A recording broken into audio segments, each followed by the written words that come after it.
అతడు పొందిన దెబ్బల చేత మనకు స్వస్థత కలుగుచున్నది. ఇక్కడ అతడు అనగా ప్రభువైన క్రీస్తు వారు మన కొరకు కల్వరి శిలువలో దెబ్బలను పొంది ఉన్నాడు. ఎందుకంటే మన రోగముల నుండి మనలను విడిపించాలని, మనకు స్వస్థత కలగాలని. ప్రభునామమునకు స్తోత్రములు కలుగునుగాక.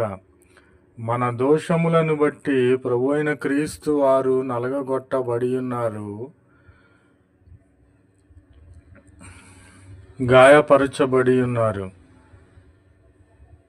మన దోషములను బట్టి, మన అతిక్రమములను బట్టి ఆయన నలుగగొట్టబడి ఉన్నాడు. మనమందరము గొర్రెల వలె త్రోవ తప్పి పోతిమి, మనలో ప్రతివాడు కూడా త్రోవ తొలగిపోయి ఉన్నాడు. యెహోవా